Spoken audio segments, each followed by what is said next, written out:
नमस्कार दोस्तों। देश के बड़े मौलाना हैं मौलाना अरशद मदनी साहब और उनके बयान पर कि इंग्लैंड में, अमेरिका में मुसलमान मेयर हो सकता है लेकिन हिंदुस्तान के भीतर वीसी भी नहीं हो सकता है। मैंने कल एक वीडियो पोस्ट किया था, कुछ टेक्स्ट भी मेरा था। उसके बाद से लगातार उस पर आप सबों की प्रतिक्रियाएँ हैं और लगभग 400 से ज़्यादा लोगों ने अपनी राय ज़ाहिर की है। ऐतराज़ है, आपत्ति है, असहमति है, सहमति भी है। लेकिन सबसे बड़ी बात ये है कि आपने अपनी बात जिस दायरे में रखी है, जिस तरीके से रखी है वो मेरे लिए बड़ी उपलब्धि है और मेरे लिए एक पुरस्कार की तरह है कि कहीं भी आपने अपने शब्दों की मर्यादा नहीं लाँघी है, तमीज़ का दायरा नहीं लाँघा है। तो बदसलूकी, बदतमीज़ी, बदज़ुबानी इस तरह की कोई बात इन सब बातों के साथ नहीं है जो आपने लिखी हैं, रखी हैं।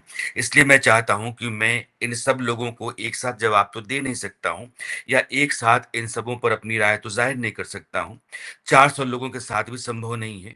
लेकिन कुछ लोगों को रैंडमली मैं सेलेक्ट करके उनकी बात आपके सामने रखूँगा और फिर मैं क्या सोचता हूँ और मेरी अपनी क्या ज़ाती राय है, यह भी आपके सामने ज़ाहिर करना चाहता हूँ।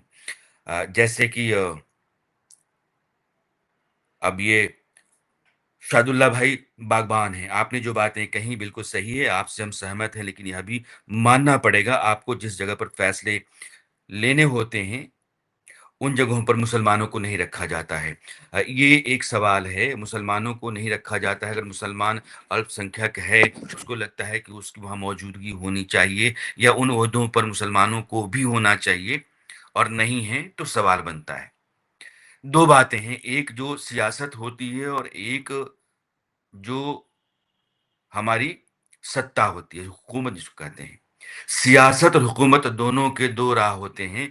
भारत में जब लोकतंत्र है और यहाँ जमहूरियत के भीतर लोगों की संख्या ही सत्ता तक पहुँचने का रास्ता देती है और वह संख्या जीती जाती है, वोट के ज़रिए।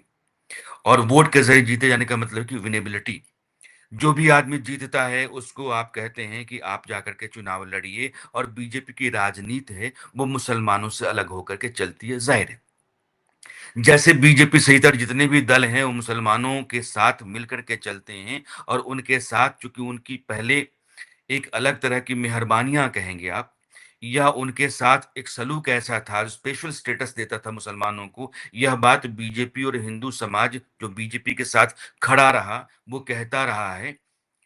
तो उनके भीतर जो जगह थी मुस्लिम तबके की, वो बीजेपी के भीतर नहीं होगी, यह सियासत कहती है। लेकिन सरकार किसी की भी हिंदुस्तान के भीतर हो, वो देश के नागरिक के सामने एक सा सलूक करेगी, यह संविधान कहता है। हम अपने लिए कोई दल चुन सकते हैं, लेकिन सरकार अपने लिए वोटर नहीं चुनती। इसीलिए मोदी सरकार की जितनी भी नीतियाँ हैं, स खास करके कल्याणकारी योजनाएँ हैं, उन योजनाओं का फ़ायदा आप जाकर के देखिए किनको पहुँचता है। मेरे पास एक आंकड़ा है, कहीं भी आपको आंकड़ा वही मिलेगा, जो प्रधानमंत्री आवास योजना का है, 30% से ज़्यादा जो लाभ पहुँचा है, मुस्लिम तबके के लोगों को पहुँचा है। राशन के साथ, शौचालय के साथ भी कमोबेश यही बात है, लेकिन सही आंकड़े आपको कहीं नहीं मिलेंगे। मैं उन आंकड़ों को जुटाने, जमा करने, आपके सामने रखने की कोशिश में हूँ। तो यह जो पहले वाली बात है, अभी वाली बात है, उस पर बाद में आऊँगा, क्योंकि अगर मेरी ही बात लंबी हो जाएगी, तो आपकी बात नहीं रह पाएगी। शारिक भाई हैं, शारिक भाई कह रहे हैं कि पहलू खान, तबरेज़ इख़लाक़, दादरी आज़म खान, मौलाना तौक़ीर रज़ा, इन जैसे हज़ारों लोग हैं, उनका भी तो कोई ज़िक्र होना चाहिए, बेशक उनका ज़िक्र होना चाहिए। समाज में कुछ लोग बीमार हैं, अपाहिज हैं और वो जानवर हैं, इसका मतलब ये नहीं है कि पूरा समाज या देश जानवर हो गया है। मोटे तौर पे इंसान जो होता है, वो जानवर ही होता है और जंगल ही होता है। जैसे-जैसे हम जानवर से इंसान होते चले जाते हैं, हमारी बस्तियाँ आबाद होती चली जाती हैं, इंसानियत उसमें बढ़ती चली जाती है और वो समाज तरक्की के रास्ते पर आगे चलता जाता है, जैसे-जैसे हम अपने भीतर का जानवर मारते हैं। फिर भी हमारे यहाँ जानवर हैं और चाहे वो तबरेज़ की मॉब लिंचिंग हो या पहलू खान की हो या अखलाक की हो। ये मॉब लिंचिंग लेकिन एक ही तरफ की नहीं होती है। संख्या आप कह सकते हैं कि इधर कुछ ज़्यादा, उधर कुछ कम है। कभी उधर कुछ कम, इधर कुछ ज़्यादा, यह चलता रहता है। लेकिन जैसे पालघर 2020 का एक घाट कांड है, आपको याद होगा, 2 साधुओं को लोगों ने सिर्फ़ इसलिए मार दिया क्योंकि उनको लगा कि यह बच्चा चुराने वाला गैंग है। उनके ड्राइवर को भी मार दिया, 3 हत्याएँ हो गई थी। इसी तरीके से रिंकू शर्मा, दिल्ली का मामला आपको याद होगा, 2021 का मामला है। रिंकू शर्मा को एक समुदाय विशेष के लोगों ने मार दिया। और इस बात का ज़िक्र सब जगह है। ऐसे ही पश्चिम बंगाल में घटना बहुत तेज़ी से चर्चा में आई थी, उसको लेकर के एक माहौल बनाने की कोशिश की गई थी और वो हरगोविंद दास, उनके बेटे चंदन दास की थी। एक समुदाय विशेष के लोगों ने उनको मार डाला था और ह्यूमन राइट्स कमीशन की रिपोर्ट में भी इस बात का ज़िक्र है। तो यह जो अखलाक का पहलू खान का मामला है, दरअसल यह मामला समाज के अपाहिज होने और समाज के भीतर जानवरों के ज़िंदा होने का सबूत है, लेकिन यह जनरल स्टेटमेंट नहीं हो सकता है। जहाँ तक आज़म खान का मामला है और तौकीर रज़ा का, तौकीर रज़ा साहब पुराने राजनेता हैं और उन्होंने राजनीति की है। लंबे समय तक एक बड़ी जमात की रहनुमाई की क करने का दावा करते हैं। लेकिन आज तक बताइए कि एक नेता होने के नाते, एक तबके का रहनुमा होने के नाते दावा करते हैं। कोई स्कूल उन्होंने खोला हो, चलाया हो, कोई अस्पताल उन्होंने खोला हो, चलाया हो, बच्चों की स्कॉलरशिप का मामला कहीं से आगे बढ़ाया हो या दी हो। जब समाज की बेहतरी में आपका कोई योगदान नहीं है, तो आप शुद्ध रूप से सियासी जमात का हिस्सा हैं और आपके साथ सियासी बर्ताव होना चाहिए और सियासत के अपने उसूल होते हैं। आप हम सब जानते हैं। तो उनकी बात छोड़िए, आज़म खान साहब को आते हैं। आज़म खान, अब्दुल्ला आज़म। अब्दुल्ला आज़म 2 बार चुनाव लड़े, 17 में भी, 22 में भी और दोनों बार उनकी विधायकी गई। आपने कभी सोचा कि दोनों बार विधायकी क्यों गई? 2017 में विधायकी क्यों गई? क्योंकि आपने अपना डेट ऑफ बर्थ गलत डाल रखा था और जिस आदमी ने आपके खिलाफ, नवाब काज़िम अली खान, शायद यही नाम है, उन्होंने मुकदमा किया था और कहा था कि आप गलत तरीके से अपना डेट ऑफ बर्थ डाले हुए हैं, आप 25 साल के नहीं हो रहे हैं, उस पैन कार्ड में मेंशन डेट ऑफ बर्थ के लिहाज से जो पैन कार्ड आपने रखा है और उसी पैन कार्ड के आधार पर उनकी विधायकी चली गई थी कि नहीं, आपने गलत तरीके से एफिडेविट डाला है और आज की तारीख में उसी गुनाह में वो जेल में चले गए। आज़म खान साहब बड़े राजनेता हैं, इसमें कोई दो राय नहीं है।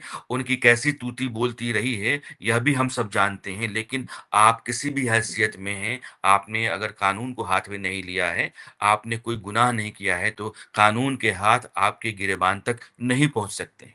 आज़म खान साहब, अखिलेश की सरकार थी, आप जाकर के देखिएगा, आप अगर एकड़ों एकड़ ज़मीन 100 साल की लीज़ पर ₹100 पर ले लेने की हैसियत में आते हैं, तो ये सरासर गलत है कि नहीं है?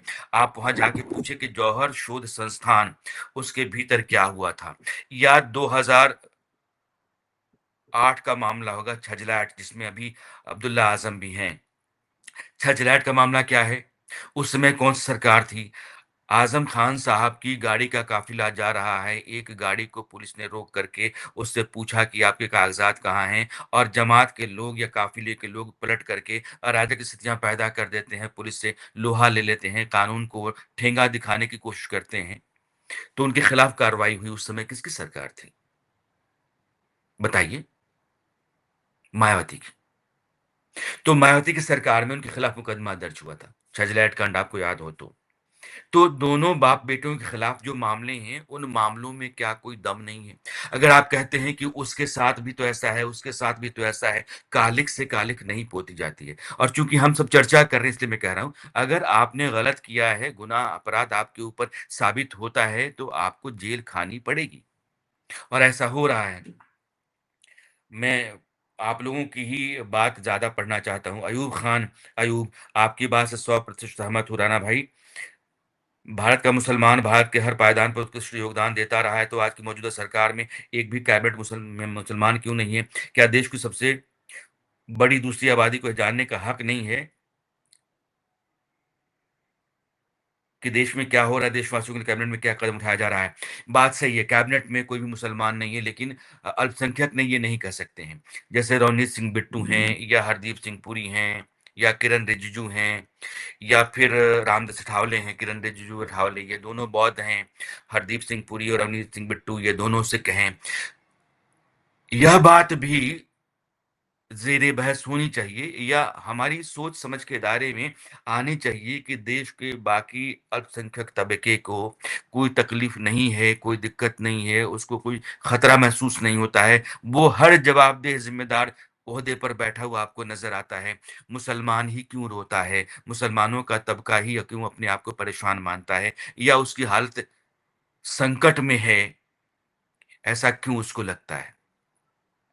क्या ऐसा नहीं है कि बहुत सारे मौलाना, उलेमा या फिर वैसे लोग जो इमाम कहे जाते हैं, वो अपने मतलब के लिए उनकी मिल्कियत या उनकी हुकूमत चलती रहे, उनकी चाँदी होती रहे, इसकी खातिर उन्होंने पूरे समाज को अपने शिकंजे में या अपने दायरे में बनाए रखने की हर मुमकिन कोशिश की। वो बरगलाते रहे, भटकाते, भरमाते रहे। क्या कारण है कि अगर कोई ऐसा कानून आता है जो ट्रिपल तलाक को खत्म करता है तो पूरी जमात खड़ी हो जाती है।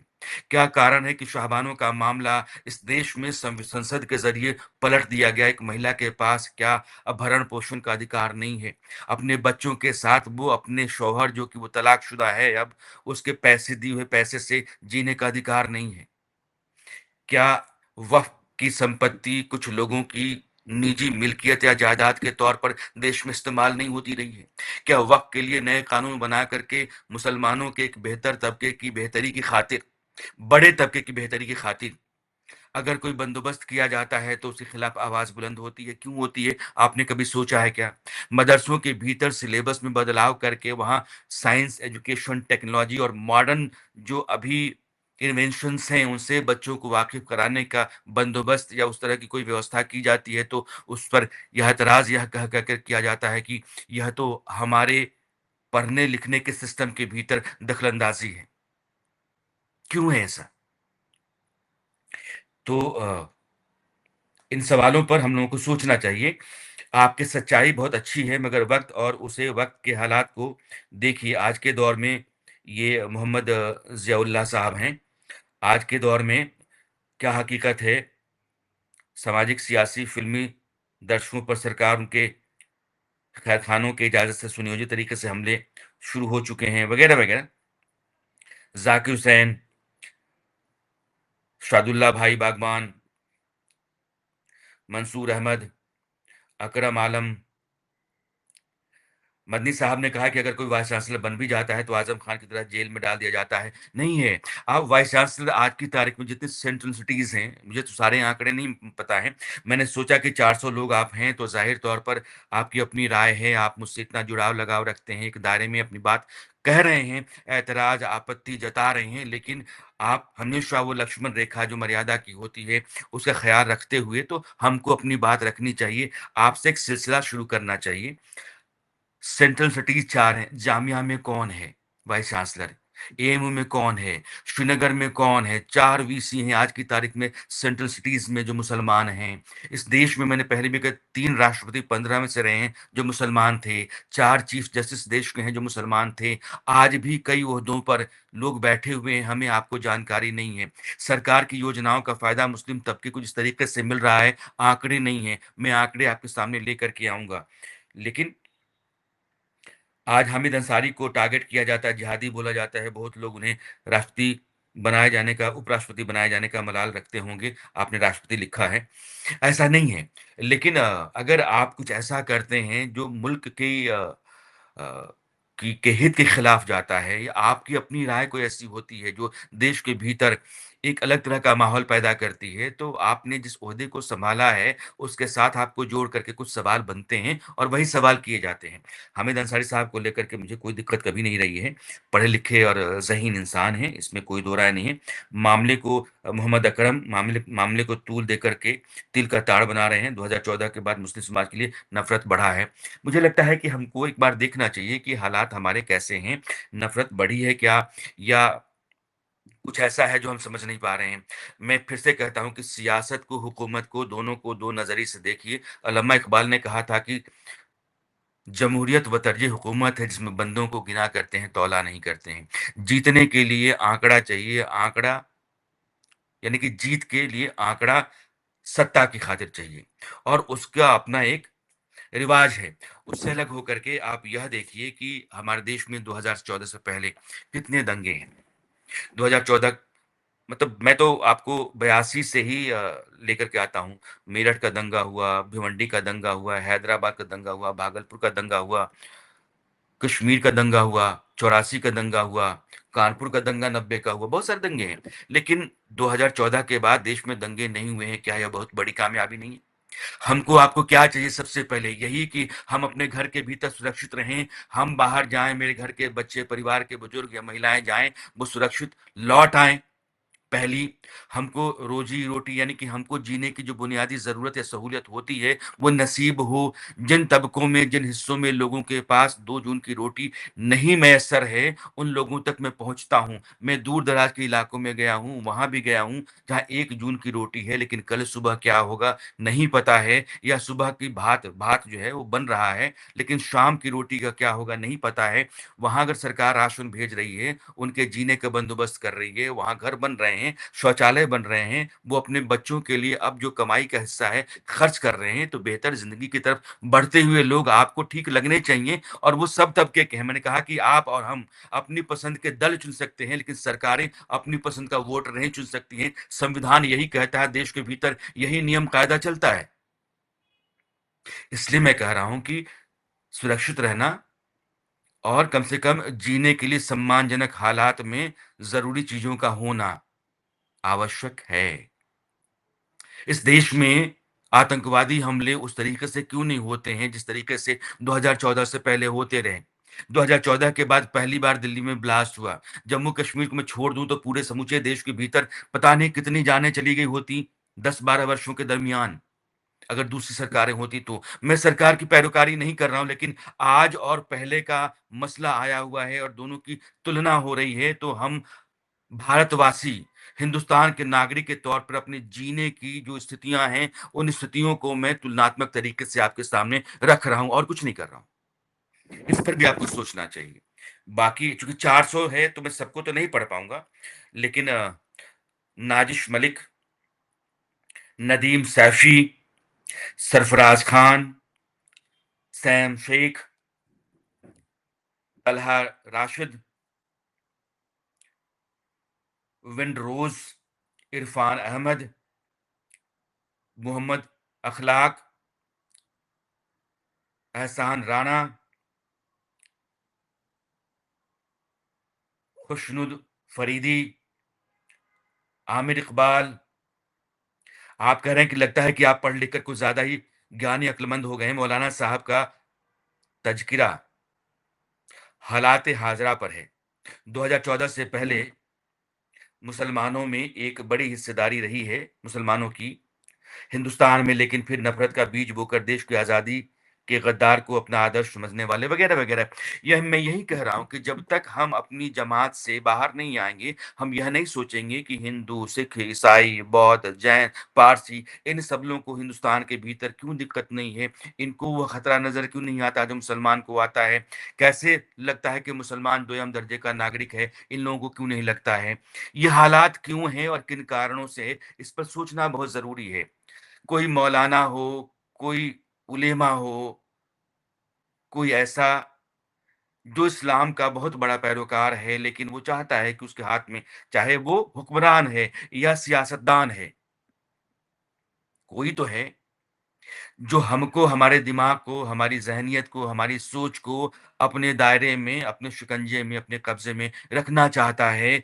वो नहीं चाहता है कि जो ज़करबंदियाँ हैं, उन जकड़बंदियों को तोड़ करके समाज आगे बढ़े। मैं आपके सामने हज़ारों मुसलमानों की मिसाल, उदाहरण रख सकता हूँ, जो बहुत बेहतर तरीके से ज़िंदगी जी रहे हैं, ज़िम्मेदार ओहदों पर हैं और वो देश का बड़ा काम कर रहे हैं। मैंने तो आपको केवल 2-3 लोगों के नाम बताए, तो आपको लगा कि इन लोगों के साथ क्या हो रहा है। जैसे एक मैं आप सबों का नाम ज़रूर पढ़ना चाहता हूँ, मोहम्मद अनवर अली हैं। सर, आपने अपने दिल से पूछिए कि क्या मौजूदा हालात दुरुस्त हैं? एक से ही सवाल है कमोवेश। मूसा मूसा हैं, इफ़त गुल हैं, परवेज़ मंसूरी हैं, मोहम्मद अरशद हैं, अ, दानिश मलिक हैं, अकरम अली हैं, 2014 से अभी तक बात करो आप, सैयद इमाम हैं, मोहम्मद अकरम रज़ा शेख हैं, आप सबों का बहुत शुक्रिया कि आपने अपनी बात, आपका एतराज़ है, आपत्ति है, वो सब आप अपने उस भाषा में लिख रहे हैं, जो आपके संस्कार की भाषा है और वो विरोध की भाषा है, ऐसी होनी चाहिए।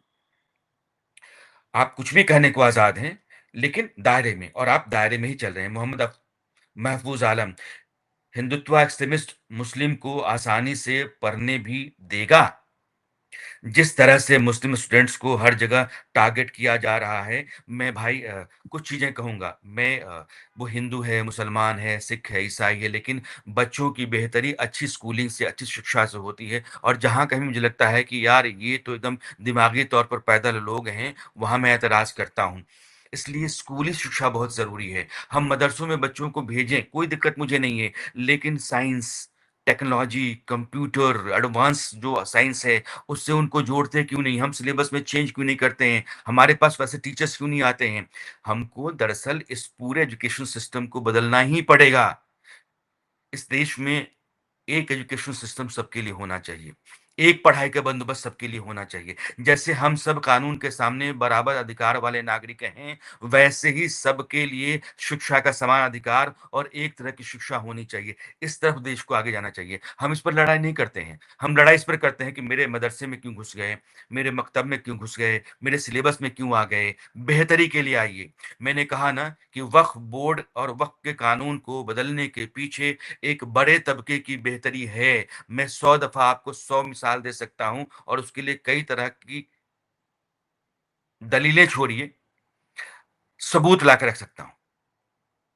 ठीक वैसे ही जैसे 3 तलाक के खिलाफ जो लोग खड़ा हुए थे, वो गलत कर रहे थे। इसलिए जो सही है, सही के हक में बढ़ने में कोई गुरेज़ नहीं है, और आप सबों का ज़ाकी हाशमी साहब, राणा साहब, आप यूपी में देख सकते हैं किस कदर बदले की भावना से कार्य किया जा रहा है। मुसलमान पूर्व मंत्री या वर्तमान एमपी, एमएलए को जेल में डाला जा रहा है। आजम खान 10 बार के एमएलए, 2 बार के एमपी, मैंने इस पर बात की है। लेकिन गलत को गलत से हम काट नहीं सकते हैं। आज़म खान के साथ कानून के दायरे में चीज़ें हो रही हैं। अगर मैंने कुछ गलत नहीं किया होगा तो मुझ तक कानून नहीं आ सकता है, यह मान कर के चलिए। और जिन लोगों को अभी तक छूट मिली हुई है, जो लोग बाहर हैं, वह भी किसी न किसी रोज़ जाएँगे। कानून, आज सियासत किसी की है, कल सियासत किसी की होगी। सियासत बदलती रहती है, कानून और कानून के तहत कार्रवाइयाँ एक सी ही रहती हैं। आज रुकी हुई है, कल चल जाएगी। तो इसी सरकार के भीतर जिन लोगों को लगता है कि उनको राहत है, कल वो सांसद में आ जाएँगे, आप यकीन मानिए। लेकिन गलत को गलत ही कहने का साहस हमारे भीतर होना चाहिए, और ये हम सबके लिए ज़रूरी है। वसीम किदवई हैं, अख्तर जमाल उस्मानी हैं, शादाब खान हैं, अहमद नवाज़ हैं, मसूद खान हैं, मुफ्ती ज़ाहिद मज़ाहिरी हैं, मालिक लुकमान हैं। लुकमान साहब, आप तो कहानियाँ भी सुनाया करो। मुस्तफ़ा अहमद हैं, एसडी खान हैं, मोहम्मद अखलाक कुद्दूस हैं, शफ़ीकुर रहमान हैं, नसीम चौधरी हैं। राणा जी, अब तक जो हो चुका है वही चल रहा था, लेकिन 2014 के बाद से मुसलमानों को दबाया जा रहा है।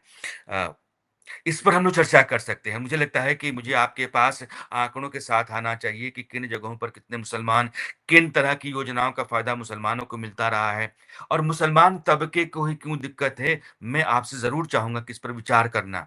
जैसे-जैसे आप इसका सिरा पकड़ के धीरे-धीरे नीचे चलते चले जाओगे और उसकी जड़ों तक पहुँचेंगे, तो आपको सही अंदाज़ा होगा कि यहाँ जो कारण है, जो असली वजह है, वो क्या है। और मेरी दरख्वास्त है आपसे कि इस पर ज़रूर सोचिएगा कि देश में बाकी तबकों को कोई दिक्कत, परेशानी, सवाल, संकट नहीं है, एक ही तबके को क्यों है, और उस तबके के भीतर कुछ ही लोग क्यों पैरोकारी करते हैं, रहनुमाई करते हैं।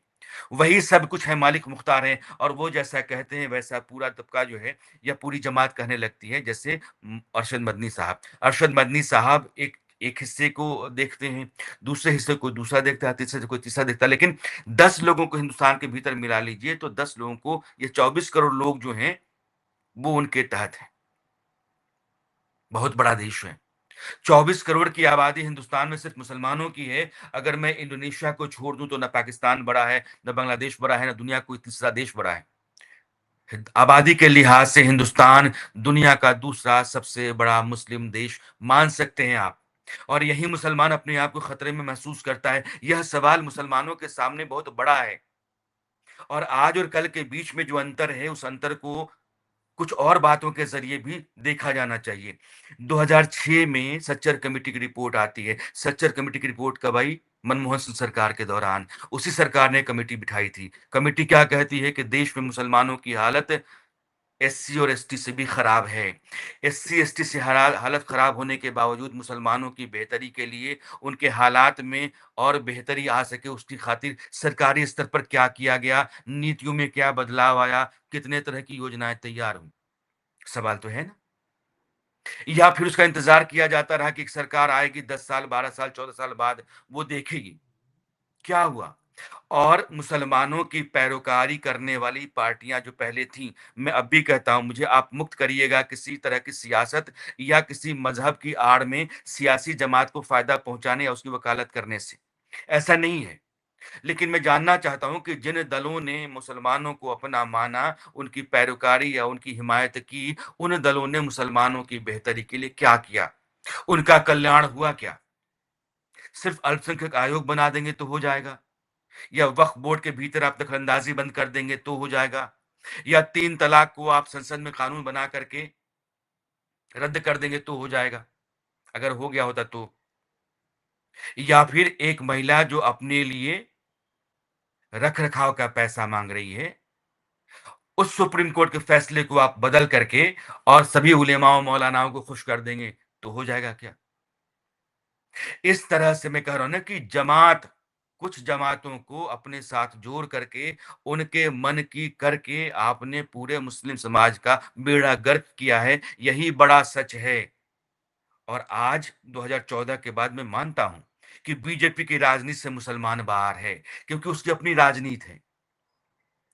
लेकिन सत्ता के भीतर मोदी की सरकार जो योजनाएँ चला रही है, उन योजनाओं का फ़ायदा कितना मुसलमानों को पहुँचा, मैं फिर कह रहा हूँ कि उसका आँकड़ा लेकर के मैं आपके सामने आऊँगा।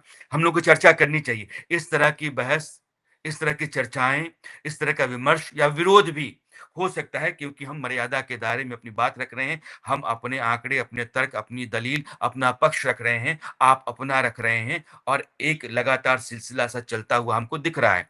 इससे कुछ बने ना बने लेकिन एक माहौल बातचीत करने का, विरोध भी दर्ज करने का स्वस्थ बनेगा। इस बात की उम्मीद तो हम कर ही सकते हैं। आगे आप देखिए कि डॉक्टर इमरान हुसैन, फिज़ा ज़ारी आर्ट्स, मोहम्मद शहनवाज़, मोहम्मद आरिफ शेख, मोहम्मद कलीमुद्दीन, मोहम्मद असजाद खान, इरशाद, महबूब त्यागी, सैयद अब्दुल कुद्दूस, असलम अंसारी, रईस सिद्दीकी, ऐसा क्या है, क्या कह दिया मौलाना ने जो सभी जियान बाँटने लगे हैं। नहीं, नहीं मौलाना अरशद मदनी का अपना एक उनकी राय है, लेकिन उस राय के खिलाफ बहुत सारी चीज़ें जो हिंदुस्तान का सच है, हिंदुस्तान के सच को दरकिनार करके, उस पर आँख मूंद करके या पर्दा डाल करके अगर आप कोई भी बात कहते हैं, तो उस बात को स्वीकार कर लिया जाए या पूरी की पूरी जमात मान ले, यह भी तो गलत है। वाइस चांसलर मैं कहूँ 4-4 आज की तारीख में हैं। देश में जितने उद्योगपति काम कर रहे हैं, आपने कहा कि जितने उद्योगपति काम कर रहे हैं, क्या 2014 से कर रहे हैं क्या? पहले से कर रहे हैं। लेकिन अगर आपके कारोबार में तरक्की हो रही है, आप लगातार मुनाफ़ा बढ़ाते चले जा रहे हैं, इसका मतलब ये है कि देश की सरकार ने अपनी नीतियों के ज़रिए आपको आगे बढ़ने के लिए, आपका कारोबार बढ़ाने के लिए कुछ न कुछ सपोर्ट किया है। माहौल देश के भीतर, देश के बाहर, देश की खातिर ऐसा बना है कि कारोबार को बल मिल रहा है। ऐसा तो मान सकते हैं आप और यही है भी, तो मानना चाहिए। और सलमान खान बीजेपी ने कितनों को बनाया है सर सलमान मैं आंकड़े लेकर के आऊँगा। मुझे लगता है कि आज तो मैंने अचानक देखा कि 400 से ज़्यादा आप लोग हो, आपका ऐतराज़, आपकी आपत्ति, आपकी सहमति भी, आपका साथ भी चल रहा है, तो मैं बिना बोले चुपचाप रह जाऊँ या कुछ लोगों का जवाब दे करके कुछ लोगों पर चुप हो जाऊँ, यह भी ठीक नहीं है। और मुझे उन लोगों पर भी सख्त ऐतराज़ होता है जो चुनी हुई चुप्पियाँ और चुने हुए विरोध को अपनाते हैं, यह भी ठीक नहीं है। मैं अपनी राय में हो सकता हूँ कि आपके नज़रिए से, आपके लिहाज़ से गलत हूँ, किसी के लिहाज़ से सही हूँ, लेकिन हमेशा उसके नज़रिए से सही हो जाऊँ, हमेशा आपके नज़रिए से गलत हो जाऊँ, इसका मतलब ये है कि मैं गलत रास्ते पर हूँ। यही मेरी पहचान होनी चाहिए और मैं आप सबका ये जो मसला है, मोहम्मद सलमान, मोहम्मद अमल खान, इखलाक शेख, मोहम्मद शाकिब, शौकत अली, शब्बीर अहमद, बरभुइया, महेंद्र भार्गवा,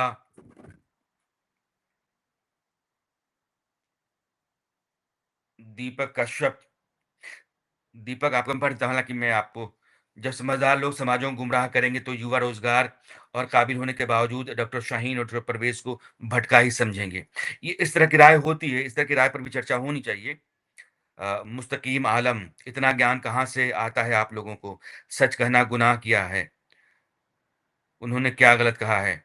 ठीक है, मैंने अपनी बात रखी है। राजेश पांडे, कोलकाता शहर का मेयर मुसलमान नहीं तो और कौन है? हैं। अ, तो ऐसा नहीं है, देश के भीतर बहुत सारी ज़िम्मेदारियाँ मुस्लिम तबके के काबिल लोगों ने उठा रखी है और चल रहा है। यह मुल्क उनके बगैर नहीं चल रहा, उनके साथ चल रहा है। लेकिन जब आप बार-बार ये कहते हैं कि मेरे साथ ऐसा, मेरे साथ वैसा, मैं खतरे में, मेरे साथ गैर बराबरी, मेरे साथ नाइंसाफ़ी, तो ज़ाहिर है कि इन सब बातों पर चर्चा होनी चाहिए कि ऐसा आप ही को क्यों लग रहा है और आप ही के भीतर क्या कुछ ऐसे लोग नहीं हैं, जो पूरी जमात या पूरे समुदाय को अपने मुताबिक चलाने, समझाने, भटकाने, भरमाने की कोशिश करते रहे हैं और उनका उल्लू सीधा होता रहा है। तो इस लिहाज से मैं सबका नहीं पढ़ सकता हूँ। सैयद फ़रीद मीर, खान कमरुद्दीन, अरशद खान, अनवारुल हुदा खान, मोहम्मद शाहनवाज़, मोटे तौर पर मैंने अपनी बात रखी है, लेकिन मैं जानता हूँ कि मेरे वीडियो के बाद भी आप इस तरह से अपनी प्रतिक्रिया डालेंगे, ठीक है। आप अपने तरफ से लेकिन ये हो कि उसका कोई आधार होना चाहिए, अपनी बात कहने की कोई बुनियाद होनी चाहिए। आंकड़ा कहता है क्या, रेफ़रेंसेस कहते हैं क्या, इतिहास कहता है क्या, पहले जो होता रहा है, अब जो हो रहा है, दोनों के बीच में कोई अंतर है क्या? इसके आधार पर चर्चा होगी तो वो मायनेदार है, अदरवाइज़ तो बेमानी है और उसका कोई अर्थ नहीं रह जाएगा। एक साहब हैं कि आप तो बस एक पगलेट हैं बस, आपको भी अधिकार है अपनी बात अपने तरीके से कहने का। हुँ, एक राहत मुश्ताक साहब हैं, मदनी को मुस्लिम हवाई मानते हैं। ये ऐसा नहीं है, मदनी साहब की अपनी हैसियत, अपनी जगह है और एक बड़ी संस्था के वो मुख्तार हैं। अ, अब राशिद जमाल, नौशाद आलम, तो बहुत सारे लोग हैं। आप 400 से ज़्यादा रिएक्शंस हैं, सबकी राय तो मैं नहीं रख सकता हूँ। लेकिन इतना है कि आपके सामने बात रखने का एक माहौल आपने ही दिया है और मुझे लगता है कि मेरे इस वीडियो पर भी आपकी प्रतिक्रियाएँ आती ही रहेंगी, मैं जानता हूँ और मैं उसका जवाब देता रहूँगा। मैं अब आपको कुछ किताबें देना चाहूँगा। वैसी किताबें जो हिंदुस्तान के मुसलमानों ने ही लिखी हैं, उनको भी पढ़ना चाहिए और दुनिया की वैसी किताबें जो मुसलमानों के ज़रिए हिंदुस्तान के मुसलमानों की खातिर लिखी गई हैं या उनके ऊपर लिखी गई हैं, वह भी रखूँगा। और अभी जो आंकड़े हैं 2014 से लेकर के 25 के बीच में और उससे पहले जो होता रहा है, सिर्फ़ हम लोगों को आईना देखना है, हमको आंकड़े देखने हैं, फैसला हमको करना है। हम सब स्वतंत्र हैं।